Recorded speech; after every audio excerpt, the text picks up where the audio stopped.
आप सभी को मेरा नमस्कार। मैं doctor Priyanka Singh, assistant professor, department of chemistry, government Digvijay PG autonomous college, Rajnandgaon, Chhattisgarh. आज हम चार्ज ट्रांसफ़र स्पेक्ट्रा के बारे में डिस्कस करेंगे। तो सबसे पहले चार्ज ट्रांसफ़र स्पेक्ट्रा में हम किस चीज़ की स्टडी करते हैं? इसमें हम इलेक्ट्रॉनिक ट्रांजिशन की स्टडी करते हैं लाइट के अब्जॉर्प्शन पे। यानी लाइट अब्जॉर्ब होगा तो एक इलेक्ट्रॉनिक ट्रांजिशन देखने को मिलेगा। और ये ट्रांजिशन किन के बीच देखने को मिलेगा? एक इलेक्ट्रॉन रिच मॉलिक्यूल होगा और एक इलेक्ट्रॉन डेफिशिएंट मॉलिक्यूल होगा। तो जो इलेक्ट्रॉन रिच मॉलिक्यूल है, यानी ऐसा मॉलिक्यूल जिसके पास इलेक्ट्रॉन की अधिकता है, उससे जब इलेक्ट्रॉन डेफिशिएंट या इलेक्ट्रॉन न्यून मॉलिक्यूल में इलेक्ट्रॉन का ट्रांजिशन होगा, तब चार्ज ट्रांसफ़र कॉम्प्लेक्स बनता है। ये ट्रांजिशन स्पेस के थ्रू होता है। यानी एक इलेक्ट्रॉनिक ट्रांजिशन होगा लाइट अब्सॉर्ब होने पर किसके बीच? इलेक्ट्रॉन रिच मॉलिक्यूल से इलेक्ट्रॉन डेफिशिएंट मॉलिक्यूल तक। तो ये जो कॉम्प्लेक्स बनेगा वो कहलाएगा चार्ज ट्रांसफ़र कॉम्प्लेक्स। और जब हम इसकी स्टडी करते हैं स्पेक्ट्रोस्कोपी में, तो जो स्पेक्ट्रा मिलेगा वो कहलाएगा चार्ज ट्रांसफ़र स्पेक्ट्रा। तो इसमें दो तरह के मॉलिक्यूल पार्टिसिपेट कर रहे हैं। आपने देखा, एक इलेक्ट्रॉन रिच मॉलिक्यूल है और एक इलेक्ट्रॉन डेफिशिएंट मॉलिक्यूल है। तो जो दोनों मॉलिक्यूल हैं, उनके जो मॉलिक्यूलर ऑर्बिटल्स हैं, उनके जो ऑर्बिटल्स हैं, वो सूटेबल एनर्जी और सिमेट्री के होने चाहिए ताकि वो आपस में इंटरैक्ट कर सकें।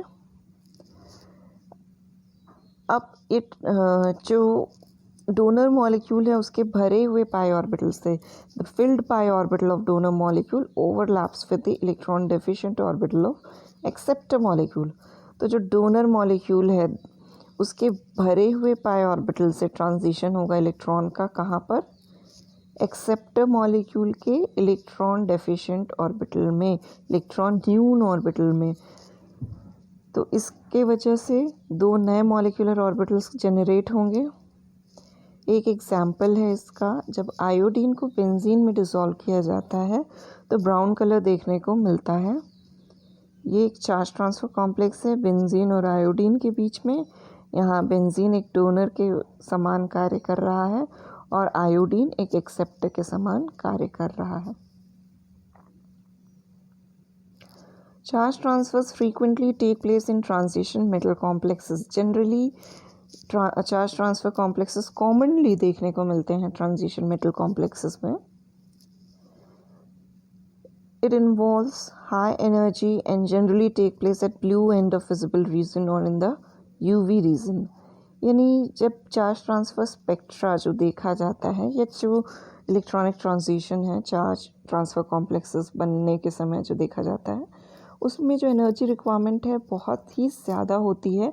इसलिए यदि ये विजिबल लाइट में हो रहा है तो ब्लू एंड में होगा और अदरवाइज़ ये यूवी रीजन में देखने को मिलता है। If the metal is easily oxidizable and the ligand readily reducible or vice versa, then charge transfer transition may occur at quite low energy. Charge transfer जो ट्रांजिशंस होते हैं वो लो एनर्जी पे भी देखने को मिल सकते हैं, लेकिन इसके लिए कंडीशन ये है कि मेटल और लिगेंड दोनों में से एक इजीली रिड्यूसिबल होना चाहिए और दूसरा इजीली ऑक्सीडाइजेबल।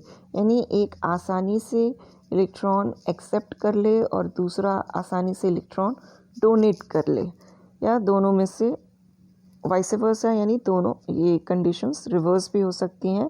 यदि मेटल इजीली ऑक्सीडाइजेबल है और लिगेंड इजीली रिड्यूसिबल है, तो दूसरा कंडीशन ये भी हो सकता है कि मेटल इजीली रिड्यूसिबल हो और लिगेंड इजीली ऑक्सीडाइजेबल हो।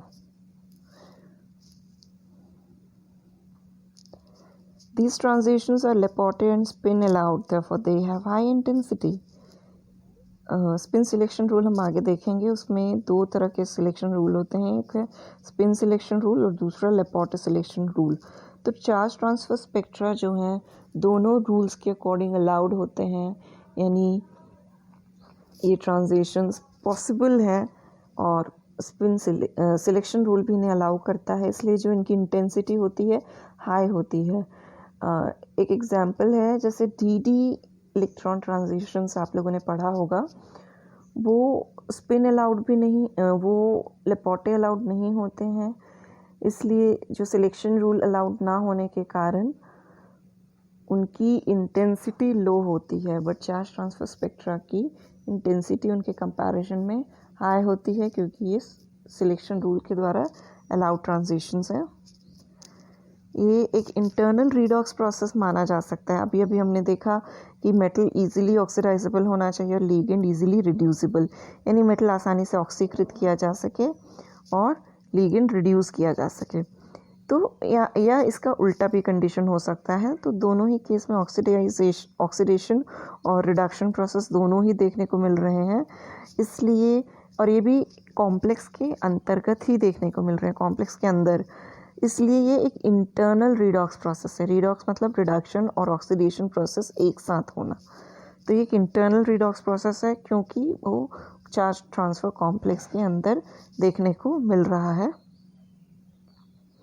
These transitions are more intense as compared to DD transitions. अभी मैंने आपको बताया कि DD transitions जो हैं वो सिलेक्शन रूल के द्वारा अलाउड नहीं होते हैं, इसलिए उनकी जो इंटेंसिटी देखने को मिलेगी, जो स्पेक्ट्रा DD ट्रांजिशन की वजह से देखने को मिलेगा, उसकी इंटेंसिटी कम होती है और चार्ज ट्रांसफ़र स्पेक्ट्रा की इंटेंसिटी उनकी तुलना में ज़्यादा होती है। The nature of the attraction in charge transfer complexes is much weaker than covalent bonds. Charge transfer complexes में जो अट्रैक्शन फोर्स देखने को मिलता है वो कोवलेंट बॉन्ड्स की तुलना में बहुत ही कमज़ोर होता है। कोवलेंट बॉन्ड जितना स्ट्रॉन्ग इंटरैक्शन इस केस में देखने को नहीं मिलता है।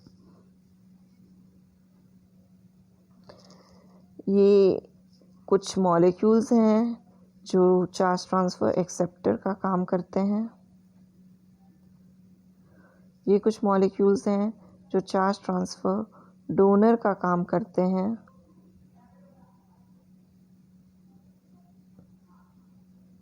ये एक चार्ज ट्रांसफ़र कॉम्प्लेक्स है जहाँ डोनर है एंथ्रासीन और एक्सेप्टर है पिक्रिक एसिड। तो जो कॉम्प्लेक्स बना है उसका नाम है anthracene picrate. Donor acceptor association equilibrium किस प्रकार का यहाँ पे डोनर और एक्सेप्टर के बीच में बॉन्डिंग या एसोसिएशन देखने को मिलता है। Charge transfer complexes are formed by weak association of electron donor and electron acceptor. पहले भी हमने देखा है कि इनके बीच में जो बॉन्डिंग है, जो इंटरेक्शन है, वो कोवलेंट बॉन्ड्स के समान स्ट्रॉन्ग नहीं होता है। इसलिए हम कह सकते हैं कि इलेक्ट्रॉन डोनर और इलेक्ट्रॉन एक्सेप्टर के वीक एसोसिएशन, कमज़ोर बंध के द्वारा ये इनका फॉर्मेशन होता है। It does not constitute a strong covalent bond. यहाँ पर एक मजबूत कोवलेंट बॉन्ड सहसंयोजक बंध देखने को नहीं मिलता। It is dependent on temperature, concentration, solvent etcetera. ये तापमान, सांद्रता और जो हम विलायक सॉल्वेंट यूज़ कर रहे हैं उस पर डिपेंड करता है। A chemical equilibrium exists between the complex and independent donor and acceptor molecule. यहाँ एक इक्विलिब्रियम होगा किसके बीच में, जो आपका कॉम्प्लेक्स है और इंडिपेंडेंट डोनर और एक्सेप्टर मॉलिक्यूल्स के बीच में इक्विलिब्रियम देखने को मिलेगा। यानी कॉम्प्लेक्स का बनना और डोनर और एक्सेप्टर का अलग होना या उनका मिलकर के कॉम्प्लेक्स का बनाना, ये इक्विलिब्रियम प्रोसेस है। डी यदि डोनर है, ए यदि एक्सेप्टर है और कॉम्प्लेक्स है डी ए, तो ये तीनों इक्विलिब्रियम में होंगे। It involves an electronic transition giving rise to colourful absorption band. तो जब चार्ज ट्रांसफ़र होता है, यानी इलेक्ट्रॉन का ट्रांसफ़र होता है लिगेंड या मेटल के ऑर्बिटल से मेटल या लिगेंड के ऑर्बिटल में, तो उस दौरान जो इलेक्ट्रॉनिक ट्रांजिशन है उसकी वजह से कलर देखने को मिलेगा कंपाउंड में। यानी चार्ज ट्रांसफ़र कॉम्प्लेक्सेस कलरफुल हो सकते हैं इलेक्ट्रॉनिक ट्रांजिशन की वजह से। The intensity of charge transfer bands in the absorbance spectrum is strongly dependent upon the degree और equilibrium constant of this association reaction. Charge transfer band की intensity ज़्यादा होगी यदि ये जो इक्विलिब्रियम है उसका इक्विलिब्रियम कांस्टेंट ज़्यादा होगा। यदि इक्विलिब्रियम कांस्टेंट कम होगा तो इंटेंसिटी कम होगी। Charge transfer transition energy. Charge transfer के ट्रांजिशन के दौरान जो एनर्जी इन्वॉल्व है उसके बारे में डिस्कशन होगा इस स्लाइड में। The absorption wavelength of charge transfer bands is characteristic of the type of donor and acceptor molecules। यानी किस डोनर और किस एक्सेप्टर मॉलिक्यूल का यूज़ किया जा रहा है या किनके बीच में चार्ज ट्रांसफ़र कॉम्प्लेक्स बन रहा है उसके ऊपर डिपेंड करता है कि अब्जॉर्प्शन का वेवलेंथ क्या होगा। Electron donating power of a donor molecule is measured by its ionisation potential. Electron donating power, donor molecule electron donate करेगा और उसका ये जो इलेक्ट्रॉन डोनेटिंग पावर है उसको मेजर करने के लिए आयनाइजेशन पोटेंशियल की वैल्यू का यूज़ होगा। आयनाइजेशन पोटेंशियल क्या है? किसी आइसोलेटेड गैसियस एटम को जितनी एनर्जी देनी पड़ती है ताकि वो एक इलेक्ट्रॉन अपने शेल से रिलीज़ कर सके या बाहर निकाल सके, वो कहलाता है आयनाइजेशन पोटेंशियल, आयनन ऊर्जा।